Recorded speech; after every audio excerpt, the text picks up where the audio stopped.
Hello and welcome to the Inside Elland Road podcast with me, Joe Donoghue, and YAP chief football writer Graham Smith. After an ugly 1-1 draw with Luton at the weekend, Leeds really needed to get back to winning ways at the Riverside Stadium on Tuesday night. Quick turnaround up against a team sitting third in the form table, having slipped to third in the actual table itself. Strike and Rothwell out, Gnonto still feeling the effects of that ankle injury. It was all set up for a night in which the wheels came off, but it didn't, even if the officiating team tried their damnedest to make it so. Who'd be an assistant referee, Graham?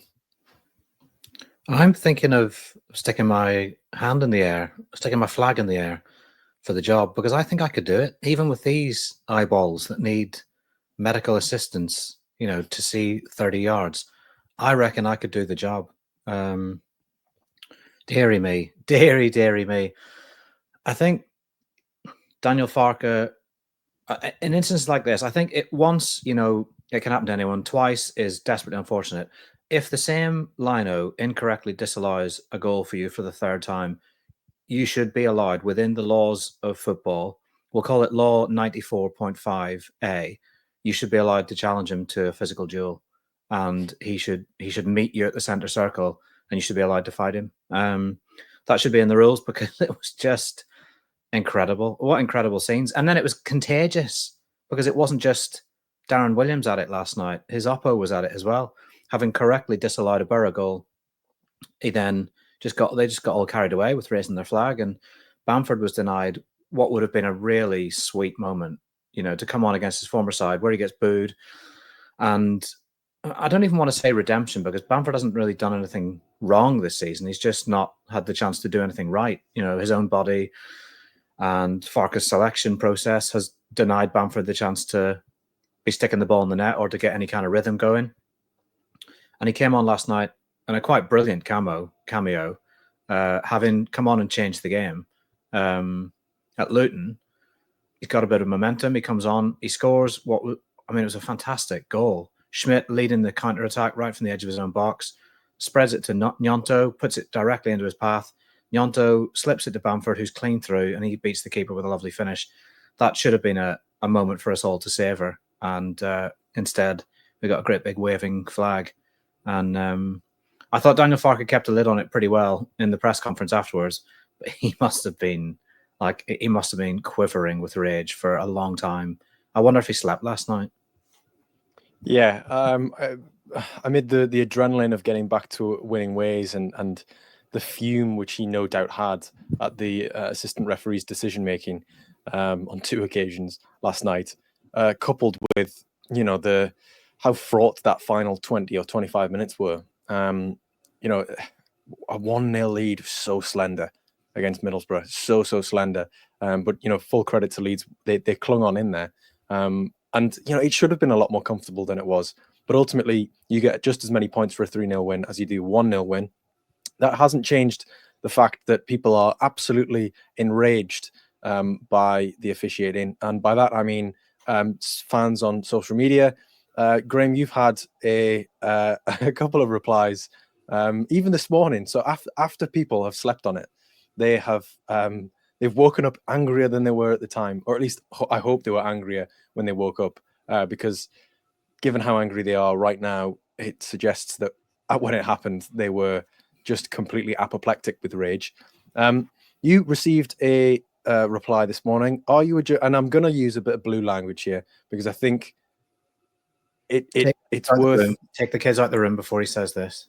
Exactly. Yeah. If you're listening in the car, if you're, if the kids are in the room, this is your amnesty period to get them out. Or alternatively, if you are a parent who would like to instill that Leeds United rage in them, then do keep them in the car or keep them in the room. So Graham received a reply to one of his tweets about the offside flag this morning. Graham trying to make light of it, I think it's fair to say, because they ended up getting 3 points in the end. Somebody replied with, "Are you a journalist or a comedian? Go and investigate that lino. Do your job," which is an incredible level of anger for 10:17 in the morning. You then replied, Graham, by saying, "Morning, hope everything's okay. Questions went into PGMOL before breakfast." PGMOL being the Professional Game Match Officials Limited, who oversee referees and officials in this country. But no, said person was not done there. This one doesn't have blue language, but it does come with a thinly veiled threat, I think it's fair to say. Morning, no, it's not really. 3 incorrectly overturned goals against the same team is worthy of investigation. We both know the PGMOL will do nothing. It needs a different approach. So a different approach to Graham putting some questions in to the organisation who manage referees.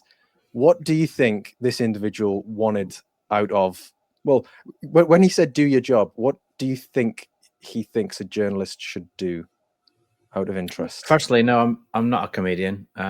Friend first, journalist second, probably private investigator third.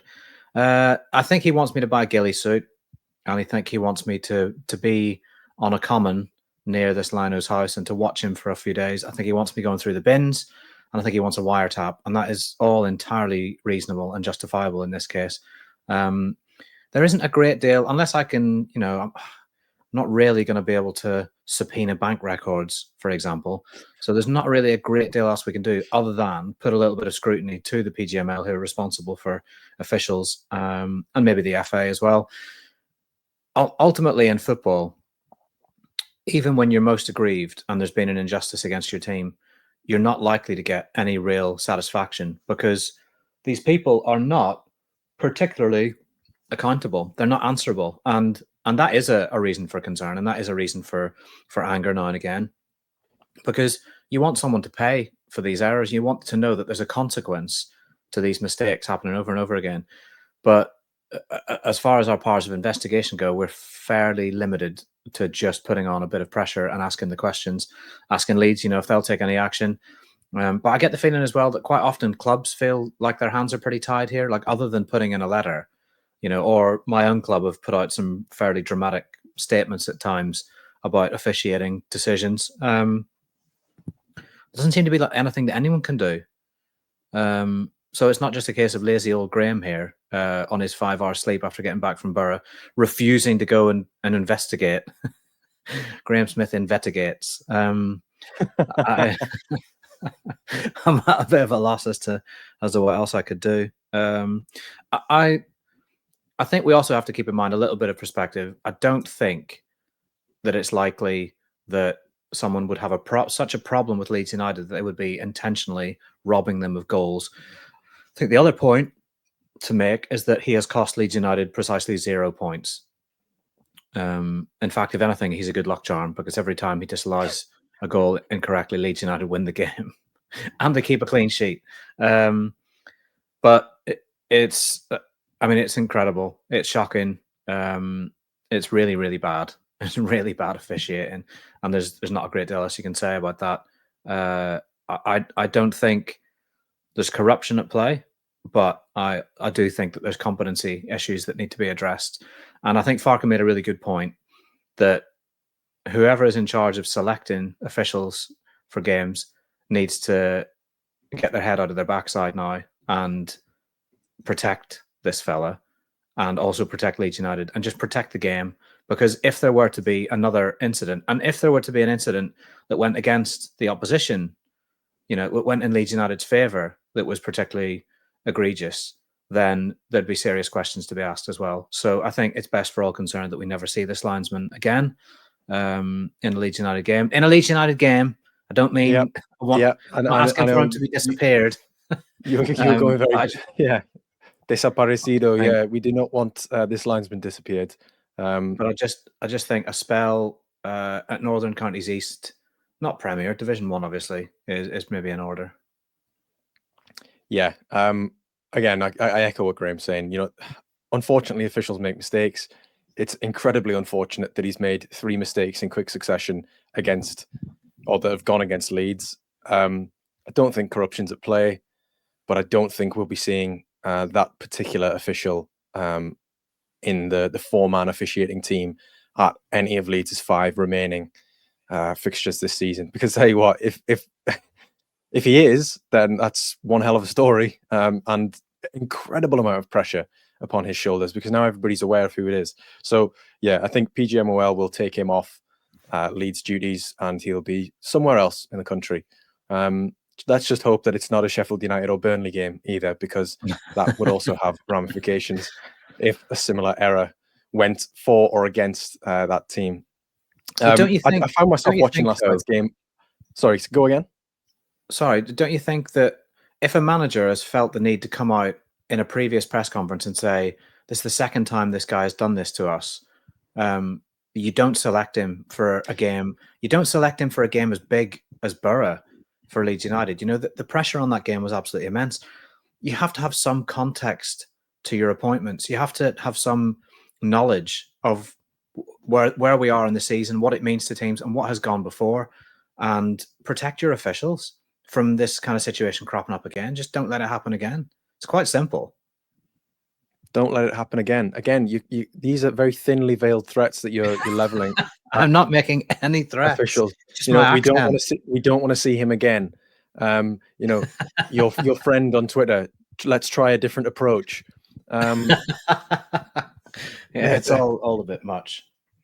It is all a bit much. I did find myself watching the game last night, almost like Neil Warnock back in the day in that Sheffield United documentary, where he's screaming at the linesman. And I think I can't remember who it is, but he's like, "Oh no," he says, "Joey, go and warm up down line. Tell him he should be flagging for that." I think that is what I was thinking of doing. He could have sent Matteo Joseph down the line. Daniel Farke, go on, Joey, go get down the line and tell tell the linesman he should not be flagging for that. Yeah, I think it. I mean, how much more time do we want to dedicate to the linesman? Because there's a lot of stuff to get through from the Luton game, but also from Middlesbrough. So we want to spend a little bit of time just discussing or dissecting the Luton game. I think that would be best.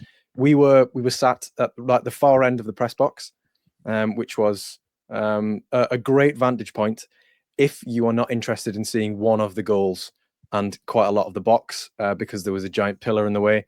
I do love those old stadiums, Kenilworth Road, Goodison Park, those types. But funnily enough, the press box at Luton is directly adjacent to the director's box, and more pertinently, the away director's seats. So as I came up to the press box, Graham had already got himself in position because, ever the professional.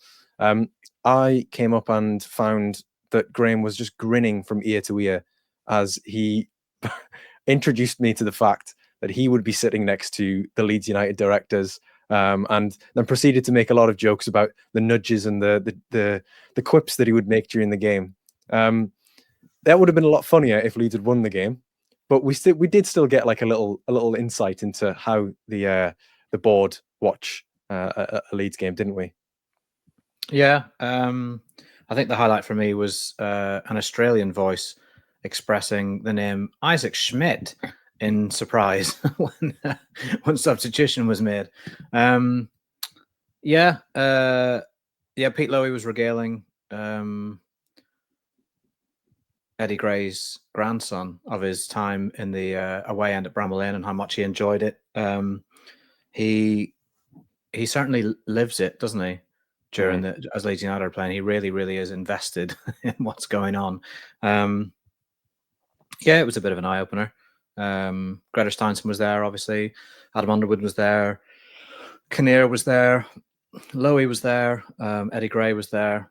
I think Eddie Gray summed up everyone's feelings at halftime when a Leeds fan caught his eye, and Eddie sort of did a wry chuckle and kind of held his hand and kind of waved it, like a plane coming into land at Belfast City Airport in the strong winds, wings kind of toggling, to kind of say, we don't know how this one's going to go. And it was that kind of day, wasn't it? It was just, if the Borough game was gruesome in terms of the nerves, simply because of the events of the game and the fact that Leeds only won it 1-0, Luton was just gruesome. It was just disgusting. It was, doing an autopsy of the Luton game would be like, remains that have been like 400-year-old remains that have been dug up, and it was really, really grisly. It's just not nice. I think one of my favorite things Daniel Farke has ever said was in his, and we'll come on to obviously the Tanaka stuff, in his explanation of Tanaka's tears, saying that they went to Luton and were forced to play football on a field that normally only sheep would be allowed to eat. How high did the ball bounce at Luton? Dear God. Yeah, it was just grim. The way Luton play, and they're doing what they have to do to try and stay in the division. In a very, very disappointing season for them. Their parachute obviously had a hole in it, and Leeds United really struggled to play any football. It was not a good performance for me, but they dug in and they got a point, I suppose. But there was a lot of anger afterwards, and obviously that's kind of bled into the Farke's reaction to the Borough win and the tears that we saw from Tanaka. At full time at Luton, there were a lot of very unhappy people in the away end because this club and its supporters are absolutely terrified of it happening again. That's the simple fact, is that they'd won 1 in 6, was it, after Luton? And yeah, not losing games, but not winning them. But then, of course, everything changes so quickly in the Championship. Sheffield United, we were on the train back with the same Leeds fans that I recently caught a train back with and wrote a little bit about in my off-camera moments, the very same group. And as we were chatting to them, Sheffield United lost at Oxford United thanks to the beautiful human that is Will Vaulks and his ridiculous long throw and Blade's inability to defend it. And that just put a slightly different slant on it. And then, of course, last night puts a whole different look on it. And people have got their peckers up again. Yeah. Tanaka has, well, I mean, there were pictures of him after the game at Luton where he was sort of being consoled by teammates. He fell to the turf immediately after the final whistle at the Riverside last night, and was apparently tearful after the game, purely because he was so empty and just so tired. Literally giving blood, sweat, and tears to the cause, for the shirt. What was Daniel Farke's explanation for Tanaka's emotion? Because he's not the most demonstrative of players, is he? But they're all feeling it. I mean, if Tanaka's feeling it, then that shows you that the strength of emotion that there is within this squad, particularly this month, given what we've had already.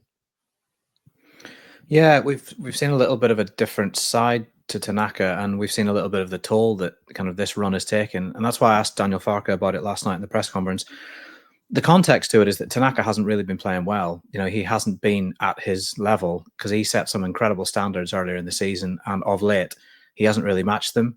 Against Swansea, he played the ball out for a corner completely unnecessarily, just kind of miscued and miskicked, and Melia has to make a save from that corner, and the next corner is the one he drops and it goes in. Then at Luton, he tries to make a tackle on the big, enormous winger, Adebayo. He seems to win the ball, but then gives it straight back to Adebayo, and Luton go and score. And then at Borough, Tanaka, there was an instance where he passed the ball out of play again under no real pressure or need to do so. There was an instance in the second half where he just lumped it, and you could see his reaction to his own error in that instance, that he just distraught, just like, why am I playing like this? It was that kind of body language, and he lost out in quite a few duels. I don't think he had his best game by any stretch. And at the full-time whistle, he was just in bits, just inconsolable. Tried to separate himself off as the team went to celebrate with the away fans.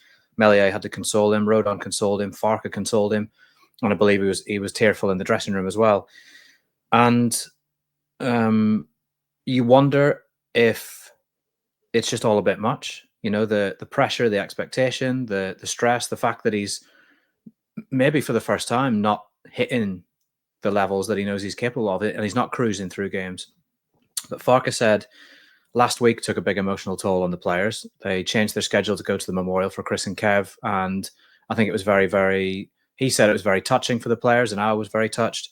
They had that moment with the fans before the game at Luton where they went and applauded and took over wreaths, and they took over a shirt with 25 on it and Chris and Kev's names. Then that game plays out as it does.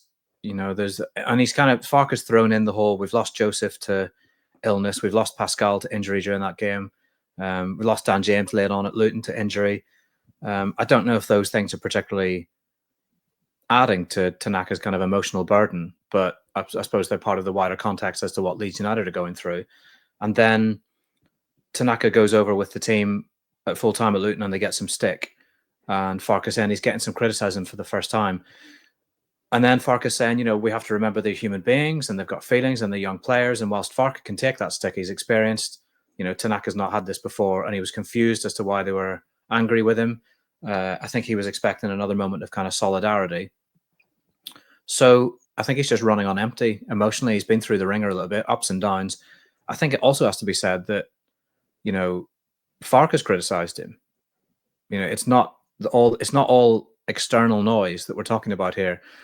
And you have to remember that A, Tanaka's performances have been kind of examined by people, as every player's will be, and B, his manager has been among those people. So his manager said, instead of criticising Meslier, he criticised Tanaka after Swansea, and then he essentially laid one of the big blame factors for the Luton result at Tanaka's feet, because they lost the ball the first time through Gnonto and then lost it a second time, and Farke said it was completely unnecessary.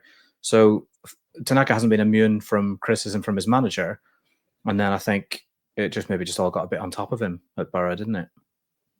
Yeah, I think it's the news has been received well. I think fans will see Tanaka's expression of emotion as him putting everything on the line. It's certainly better than if Leeds had lost, and that's why such fine margins, especially at this level, because you could argue that if Leeds had lost against Borough or they conceded a late goal, that that Tanaka in tears could be perceived as a sign of Leeds are starting to fall apart, or they've not got the mental fortitude.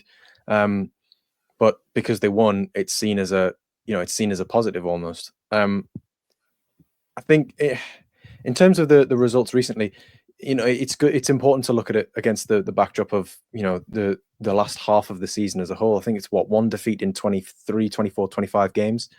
Burnley are obviously 28 unbeaten. But you look at Sheffield United, they're losing games. They've lost games on the bounce now. They've lost 8 this season, and ultimately, I think that could be the big difference between Leeds, Burnley, and Sheffield United going into the final 5 games. Is that Leeds and Burnley have a knack of being very, very difficult to beat, but when Sheffield United go, it seems as though they really go. Like that whole game at Bramall Lane a couple of months ago, they lost 3-0. They were, they plugged away, but they were particularly porous when they conceded chances. I know that Borough had their fair share of opportunities at the Riverside last night, but I don't see Leeds doing that, even when they're not playing well. They rallied against QPR. The second half was pretty good. Well, not pretty good, but was certainly better defensively in the first half. The draw against Swansea, as Farke said, pretty much 2 own goals. Even if the performance wasn't convincing, they should win that. And then the Luton game, yes, they scored from the first counter attack of the game. Luton did, but Darlow didn't really have too many saves to make. Other than that, there was one in the second half. So I think that structurally the defense is fine, and that should see them. It should see them through the next couple of games, particularly the home fixtures. And again, it's very important that Leeds have 3 home fixtures coming up. The Bristol City game will not be easy, certainly the most difficult on paper, but Preston and Stoke, you think at the opportunity there to get 6 points, it's absolutely massive. And I think one of the things that will be different from the Swansea game, which Leeds should have taken 3 points in, like they did against Millwall, is Carl Darlow. He's come into the team. There's not been a great deal of fanfare from his side of things. He hasn't done any sort of like Hollywood saves, or he's not been a headline figure in Leeds' last 2 results. But when he's been needed, he's been called upon. You think about that save from Tello Asgard against Luton in the second half. You think about the save, I can't remember which Middlesbrough player it was last night, but where he saves it sort of with his chest and shoulder, closing down the angle really well. He's commanded his box pretty well for the most part as well.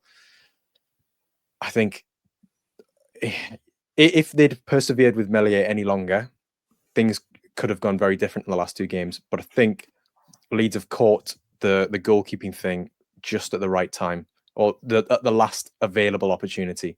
Some would argue the right time was earlier in the season. But what have you made of Darlow from the last couple of games? I think Carl Darlow has just been solid and steady, which is all Leeds United needed. They didn't need someone to come in and be stellar. The problem hasn't been that Leeds have needed a stellar goalkeeper. They just have needed to take away the fear and nerves and the narrative around the goalkeeping situation and the kind of unforced errors that were being made. And Darlow has in 2 games done that. Like, let's not hold him up there as the savior, because he's only made a couple of really, key saves, but he has done everything that you'd want him to do with no fuss, a minimum of fuss, and that's all that was required. His kicking's been fine. There's been no ricks. He passed one out of play last night, but I saw Ed Wooten, goalkeeping coach, come out to the edge of his technical area and was just motioning, just calm down. And Leeds did calm down. They had a spell of possession after that and calmed the game down again. And yeah, that's what Leeds need. All they need from Darlow in these last few games is make the odd save when called upon, catch crosses, and keep everything normal. Just normal goalkeeping stuff. That's all they need. And that's what they've had. So it was very, very timely from Farke. Probably not before time, if we're all being very honest. But he stuck with Meslier for as long as he could, I think. And also we've avoided the nightmare scenario where Darlow comes in at Luton and has a stinker, drops a clanger, punches one into his net, and then you're thinking, where the hell do Leeds United go now in terms of goalkeeping? So yeah, I think it's been everything Farke will have wanted and hoped for when he made that change. Yeah, and speaking of changes, Joe Rodon described Patrick Bamford coming off the bench last night as absolutely outstanding. And I've seen a lot of people commending and praising Bamford's work rate, his effort, and the impact that he's made after coming off the bench against Luton and against Middlesbrough. Obviously, as we discussed at the top of the pod, should have had a goal. I really think that there's still a role for him to play this season in Leeds promotion push, because he's contributed in a material sense, and I suppose it justifies why, or it vindicates Farke deciding to be ultra careful with him. He's been back in training for 4 weeks. He's played behind closed doors friendlies during the international break when Leeds have been when Leeds' remaining players have been there. He's been ready to go, but not to the standard, or not to the fitness standard that Farke has been content with until last weekend, and ultimately it shows that he's up there again. Again, if he can stay fit between now and the end of the season, which again is a big if given his record, but if he can, he's still got a role to play, because there was some passages last night where he was. I don't want to again hold him up to be the savior, but or be hyperbolic about it, but not back to his best, but certainly showing signs of what we know he's capable of. Yeah, he played like a number 9, which Leeds needed and have needed at times. At Luton, I thought he changed the game because he made runs in behind, took the centre backs with him, and got Leeds up the pitch. And suddenly the central midfield had a little bit of room to operate, and it stretched the play. I thought it was a massive difference when he came on at Luton. Got himself involved with a couple of half chances, didn't he? Had one shot. He makes really good runs. We've always known that his movement is good. And then last night at Borough, he came on and he ratted around. He won the ball. He won free kicks. He gave Leeds such a different dynamic to Peru, who sadly was miles off it. Peru is a great goal scorer. Like, he's a great finisher. He really is. If he's not scoring goals, he's not justifying his place in the team. I know why you have him in there, because if a chance comes his way, more often than not, he's going to bury it. And he's probably the best finisher at the club. But if he's not scoring, the argument for having him in the team weakens sufficiently, because I don't think he's particularly a pressy forward. I don't think that. I mean, he's coming and linking up, but he's coming so deep and linking up that the opposition's thinking, well, that's fine. Peru can do that. He can come and exchange passes on the halfway line. He's not hurting us there. He has the ability to make the last pass and get into good positions, but he just wasn't enough of a factor last night. And we've seen that quite a bit at times this season in games when he hasn't scored. And then Bamford comes on and just he changes the experience of the centre backs completely because he plays up against them. He's trying to make runs in behind them. They've always got to be wary of that run in behind off the shoulder when Ampadu picks the ball up, which is not really a Peru thing. You know, when Ampadu has the ball and he's looking for that long ball, it's not really Peru that's ever making that run in behind. And then you get that absolutely wonderful sequence of play where Bamford races after the man on the ball over on the right, Borough's right, slides in to win it, turns his body, gets back to his feet, comes away with the ball, sends it to Schmidt, and Schmidt's able to run up the pitch and maybe a little bit of what they might call in rugby white line fever set in because Schmidt didn't look like he was going to head for the corner, which is exactly where he should have gone. And but then the final whistle goes anyway. But Bamford was he was excellent, and it was an excellent cameo, and it deserved the goal that he was robbed of. And he's asking a question, but it reminds me of last season when Bamford felt he was ready long before Farke turned to him at the turn of the year, just when he had that purple patch. You know, Farke held him back and wanted to be certain. And then Leeds got a couple of great months out of Bamford, didn't they? You know, he scored quite a few goals, he scored his absolute screamer at Peterborough. He was in form and in confidence. That kind of Bamford for the last 5 games would be a real asset for Leeds United. You know, maybe not to start, although I wouldn't mind it. I honestly wouldn't mind it with Peru kind of playing the way he's been. I wouldn't mind seeing that at all. But if he's only going to come on for the last half an hour, then he could make a big difference in games. He could help them see out results in a way that they really need to do. Yeah, I agree. So from good news to bad news, we know about the injuries sustained by Joe Rothwell, Pascal Struijk, and Dan James over the past 2 games, or past week or so, considering that Rothwell's was in training. Rothwell's going to be out for the next 3 games. Struijk definitely out for this weekend against Preston, Farke said, and potentially for the season if a scan reveals that he has sustained a fracture in his foot. And Dan James went off with a hamstring injury after about 70 minutes last night. He's also a doubt for this weekend against Preston. They're fine. They should be fine, but it's kind of getting a little bit close for comfort in terms of key players picking up injuries with this many games still to play, isn't it? Because you look at the midfield, it's Gruev and Tanaka for the rest of the season if Struijk is out. Which is, you know, has a significant knock on as Ampadu's dropping back into central defence, and with Rothwell not being available for the next 3 games, and I don't think Farke then throws him straight back in for the last 2 from the start if he's coming back from a muscle injury. Although there's an argument that given that he is a lone player, you know, given why not? Joe, you callous man. Let's risk this lad's life and limb simply for Leeds United's promotion push and then send him back broken. That is... It's only a calf. It's only a calf. It'll be a nice one.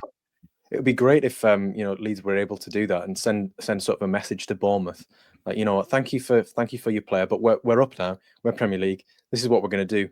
This is a physical representation of what we're going to do when we come to the Vitality Stadium next season. I'm going to do your cards message. Yeah.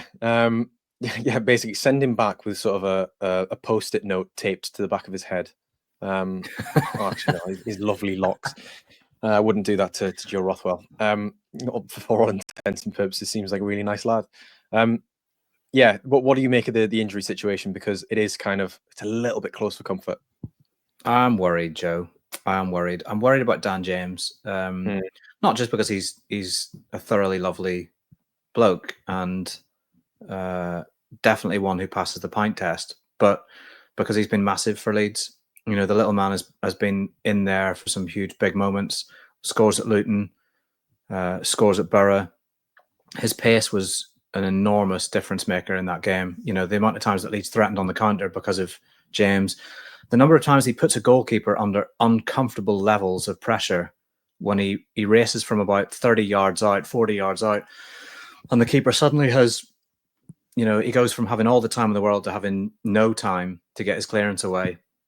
Stuff like that makes a big difference. And he's been really creative. He's been really dangerous this season. He's been pretty consistent as well. You know, he's not had many spells where you think, oh, James is a bit off the boil. He's had 1 or 2 games here and there when he's been off the boil, like any human being, I suppose, but no real spells. And at a time like this, when you might be deciding games by the odd goal, you really want him on the pitch. So that is a concern for me. I mean, Gnonto, yeah, can come in and has looked bright again at Borough. I didn't think it was a game for him at Luton.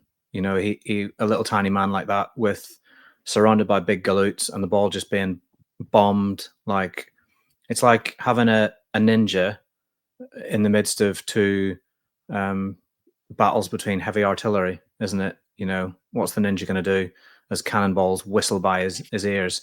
That's what it felt like. Graham's a big fan of these military strategy games. And he's managed to get a patch which gets a ninja into these games, and he's found that they're actually quite ineffective. But again, you know, in a game where, you know, maybe like a Mortal Kombat, for example, yeah, get Willy Ninja in there. Yeah, well, when it's, you know, close quarter combat where you can actually dribble the ball on a playing surface that is not made for cloven hooves, then yeah, by all means, have a Willy Gnonto in there. He can bring him in, right, to play right wing, or swap, have Solomon right and Gnonto left. He could also bring his brand new favourite in, his new best friend, Isaac Schmidt. He's discovered Isaac Schmidt. Find him down the back of the sofa in the last couple of weeks, and I started playing him ahead of Ramazani, which of course is a talking point that we can also come on to. But it's just one option less and one leader less that it would make me a bit uncomfortable having that, you know. And suddenly you're down to 3 wingers instead of the 4. And Gnonto's an option for 10 as well. They've been trying to consider and trying to explore. So Brendan didn't have his best game at Borough. It's just not a great situation. And then you look at the midfield, where Ampadu is no longer. And if Struijk is out for the rest of the season, which is a possibility, then Ampadu plays centre-back. And like you said, it's Tanaka Guerrero for the rest of the season. But Tanaka needs a rest. Or if not a rest, his head needs a rest. You know, he needs maybe taking out the firing line a little bit, but that might not be an option. So that's another concern. You know, if a player is in that kind of emotional state, is he going to be fit to play 90 for the rest of the season amid the pressure cooker it's going to be? You know, Preston are going to come on Saturday. They're going to try and make it really horrible.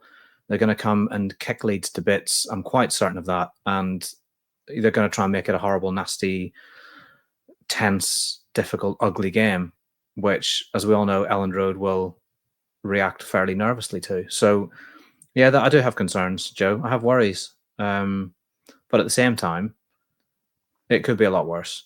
And he'll still be able to put out an incredibly strong 11. And, you know, you've still got players like Ramazani in reserve, Bamford in reserve. Vober is back now, which maybe gives you an option to play him alongside Rodon and to put Ampadu back in midfield, maybe. Or, you know, seemingly Daniel Farke's favourite solution, considering how much he keeps mentioning it. You could put Sam Byram there. Could put Joshua Giavogi there. I think he'd do himself a lot of favours if he stopped mentioning those two as the solution to Leeds' centre-back lack of depth. Smoke and mirrors. Smoke and mirrors. Yeah, exactly. Should we talk about the season ticket situation? Because you published a piece this week, having spoke for a number of weeks with a supporter who used his knowledge of GDPR regulations to request CCTV imagery to prove that he had been to games which the club were certain or said that he hadn't been at, which then impacted his ability to renew his Ellen Road season ticket. There's been quite a response to that. People having similar issues in that they've been to games which their ticket maybe hasn't scanned properly in the turnstile, but they've been able to prove, or rather they haven't been able to prove that they're there, so haven't been able to renew yet. It's obviously it's an emotional issue, because these people, many of them will be fans who've had season tickets for several years, will go with family members or friends, and understandably don't want to give this up because of a clerical error. So what has been the general gist of this story, Graham, and what can people do basically? Well, it all comes back to the 80% threshold that Leeds United installed. So you have to attend 80% of the games in order to be able to renew. Now, attendance means your own physical attendance at the game, or you've put the game back on the ticket exchange and you've transferred it to a family member or friend, or it's been sold on the ticket exchange. And so the seat has then been filled, and that counts towards your attendance. The whole thought behind it from Leeds United was that they want to preserve the Ellen Road atmosphere, and they don't want empty seats. Also, you'd have to say that with a waiting list as long as it is, the idea that somebody would be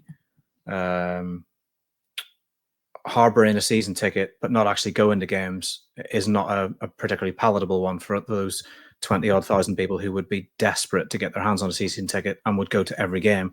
But there's another aspect to it, is that empty seats don't buy pies, and they don't buy pints, and they don't buy bags of sweets, they don't buy programs, they don't spend money while they're in the stadium footprint.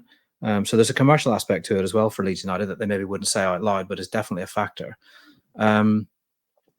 But there's no real nefarious motive behind this threshold. It's just for the reasons we've stated. It's not that they're trying to diddle season ticket holders out of a season ticket in order to give the seat to someone who's going to pay more for it, a day tripper, as people like to say.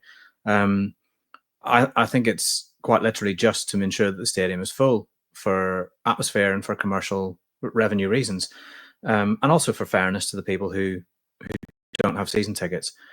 The problem is, if your turnstile data is not reliable, then it becomes a very difficult issue. And the chap in this instance who made an appointment to go and use his legal right to see the CCTV and pointed himself out to say, actually, yes, I was there. He's one of a number that have contacted us. It's not an isolated case. There's quite a few people who believe that they have passed the threshold already, but are being told that they haven't. I saw one case of an 80-year-old lady who was struggling for an answer as to what to do, because she'd been told she'd missed certain games. And I think what has rankled for some people is the feeling that they've been met with a computer says no sort of attitude, that the data says you weren't there, so you weren't there, when actual fact the data might not be quite right. And I don't think it's such a widespread problem, because so many people have been able to renew, and they wouldn't have been able to if this was this was going to affect thousands or even hundreds. But I do think there's enough people that it maybe just needs a bit of a rethink from Leeds United's point of view, or if not a rethink, then a real huge concerted effort to meet with these people and to ensure that when they ring the ticket office, they're not just being given a blanket answer of no, you haven't been to these games. There might well be the odd person in a crowd of 30-odd thousand who chances their arm a bit, but a lot of these people, they're arguing for the right to give Leeds United 600-odd quid and renew their season ticket. That's ultimately what they're trying to do. They're not trying to pull the wool over anyone's eyes. They just want to renew their season tickets that some of them have had for decades, some of them have had for 10 years or whatever it might be. And so you can understand the frustration on their behalf at thinking, well, actually, I went to the Sheffield Wednesday game. I didn't miss that game, and they want to renew. So hopefully there'll be a resolution to each and every one of these cases that is right and fair. And I think the desperation for some comes from, for anyone struggling to understand why you might make a song and dance about this, the desperation for them comes that if this issue is still ongoing and they haven't been able to prove that they were there, and they know they were, and the deadline comes for renewal and passes, their fear is that they'll never get a chance to get that season ticket back. Yeah. It will go to someone else, and that will be that, and there'll be no recourse or appeal. So I understand full well why it's such an emotional issue for some people. And we put it to Leeds United, and they didn't comment on the story. So we're following up with several people in their stories to see if we can help or assist in any way, because some people have asked us to help. But obviously, for one supporter, he found a solution, which was to use legislation in order to see himself on the screen and say, "There I was at the game." And he has the resolution to that is that he has now been invited to renew. Whether he does or not, I think he is mulling over right now. Yeah, a very, very important issue. And as Graham says, the threat of exclusion, or it's not a threat by Leeds, it's sort of the risk of exclusion rather, is so great because as you've said, these people will have had, or some of these people may have had season tickets for decades, and as you put it, I think quite aptly, the computer says no approach is one which maybe doesn't cater for the human touch. Which ultimately that is what football is at the very core. Whilst you were talking there, and moving away from a very serious matter back to a semi-serious matter, because we've tried to put a light-hearted spin on things earlier. You might remember the bit of blue language that I used earlier, Graham, because a certain fan replied to you this morning at 17 minutes past 10, I believe. Complaining about you not doing enough to investigate the linesman from last night who ruled out the goal. I've just come across a reply to me from the same account. So I'm assuming it's the same individual at 10:15 last night. And it's all in caps, the first word. You should be using your platform to call for an investigation into that. And then it's the same expletive as last time. Effing Lino. So we are now confirmed. This individual has slept on it. They were angry last night. They've slept on it, and then they've gone for you afterwards, after going for me. So interesting. I really hope that they get a resolution, and that if they do take the matters into their own hands, they do it in a very legal way, rather than, I don't know, some of the suggestions that Graham made earlier on with his thinly veiled threats. I will not have this. I'm a man of peace. Sorry, go again. I said I will not have that said. I'm a man of peace, Joe. Okay. I know for a fact you're not. My Instagram DMs and all the MMA fights that you insist on sending me, despite the fact that I have no interest in it, that begs to differ. I tell you what I have had, and I'm quite surprised at one thing. I'm surprised that you haven't taken the opportunity to mention in the 45 or so minutes that we've recorded that erroneously, of course, that I'm supposedly a Borough fan after last night's result. Of course, I'm not. As those of you who'll follow me on social media will have found out last month that I'm not a Borough fan. But I do want to commend you, Graham, because you've not decided to stick the boot in and try and peddle that falsehood again. That doesn't mean it has stopped people from replying to me and saying, "Chin up, mate. I'm sure you guys will get into the top 6 still." Look at you just grinning. Look at you grinning and laughing. And another one, mixed result for you tonight, Joe. And again, I haven't gone through all my replies from last night, but I'm sure there'll be more where that came from. So, you've had some stopping power with that little lie of yours. But fair play for not bringing it up on the pod. I don't have to bring it up anymore because the truth is still getting its trousers on, and my lie is halfway around the world by now, and it's taken hold. So everyone else is doing the Lord's work for me now. Thanks everyone for monster, I believe, is what you've done along. with that. Yeah. Should we have some predictions for Preston this weekend then, other than they're going to kick the royal proverbial out of Leeds? Yeah, bruises, pain. Joe Rodon going down holding his face at some point. What do I predict? Well, the team will be interesting for one. I'm going to go Darlow, Bogle, Firpo, Rodon Ampadu, Gruev Tanaka, Nyonto, Solomon, Aronson, Peru.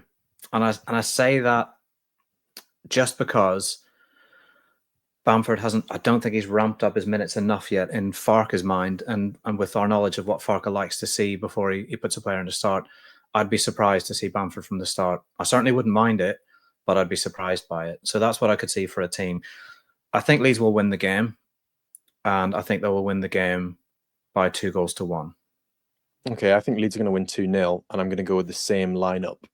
What do you make? I think we should do this between now and the end of the season because Leeds fans don't have enough stress on their plates, and they certainly aren't thinking about what Sheffield United and Burnley are doing at every waking hour. What do you think the results will be on Friday night when Burnley hosts Norwich City, and then at Saturday lunchtime, the same time as Leeds' game against Preston, when Sheffield United go all the way down to Plymouth?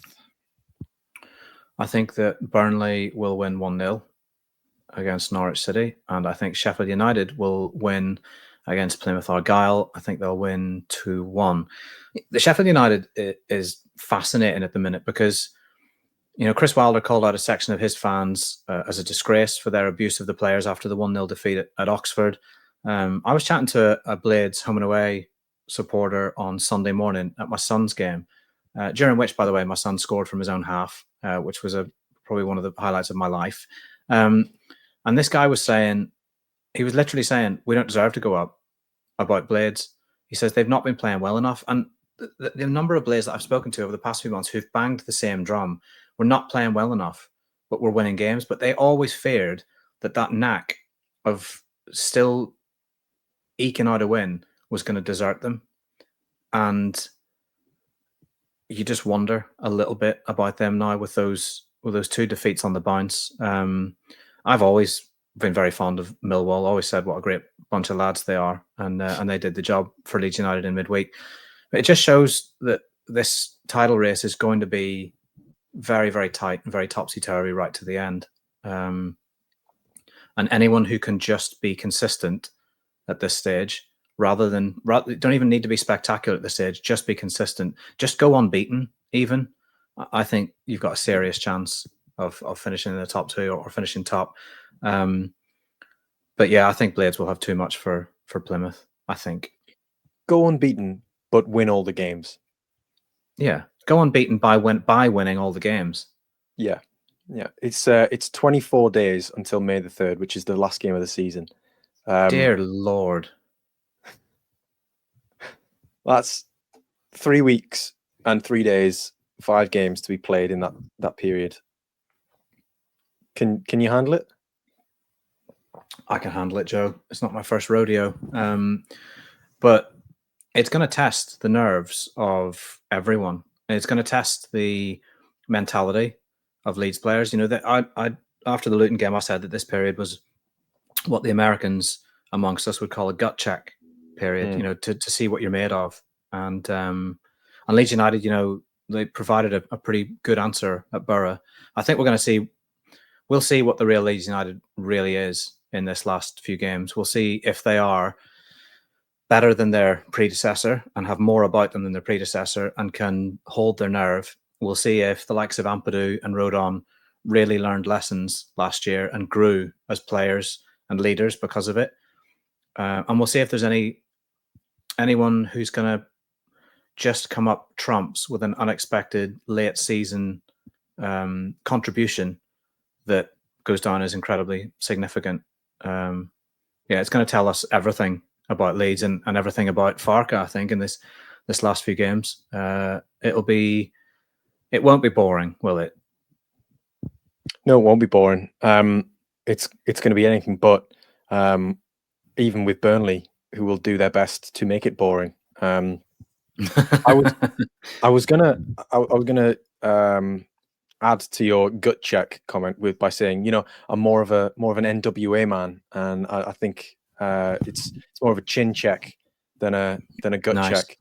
However, I have now Googled the meaning of chin check, and Urban Dictionary has told me that it doesn't mean basically getting hit on the chin and standing up to the punch.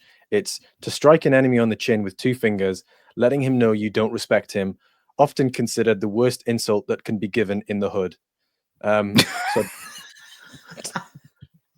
Brendan could have told you that, he's from the mean streets, isn't he? Yeah, from Medford, New Jersey, the hood. Yeah. Yeah, I don't think it's quite a chin check. I think gut check is absolutely the right description for this. And also, I think I'm going to decide as today's episode name. Do you have any other bits and pieces to add to the Leeds United fans? I thought the episode was going to be called Wiretap, but gut check is an equally good name if you decide to go that You way. know what? I'll flip a coin. Yeah, okay. How Flip about a that? coin. What was your score prediction? Sorry, you thought 2-0. 2-0 against returning to clean sheet behaviour at Elland Road. That would be something, wouldn't it? I'll tell you what, clean sheets could just be ruddy priceless, couldn't they, between now and the end of the season? Yes, I think they can. And I'm saying that because Preston lost 2-0 to Derby in their last away game. They've lost 1-0 to Sheffield United recently. They lost 2-1 to Coventry. I don't really see them scoring an awful lot. You know, they score literally half as many goals as Leeds and concede twice as many. So to me, that says this is a cup final. You know, this is a cup final, and they will be so up for it. Well, you know what, Preston, I'm chin checking you. I'm telling you that I'm letting you know that I don't respect you. Yeah, I think that's everything on the Inside Elland Road podcast this week. Thank you for joining Graham and I, and yeah, hopefully we'll have some more good news for you next week in the form of 3 points. Bye for now. Bye-bye.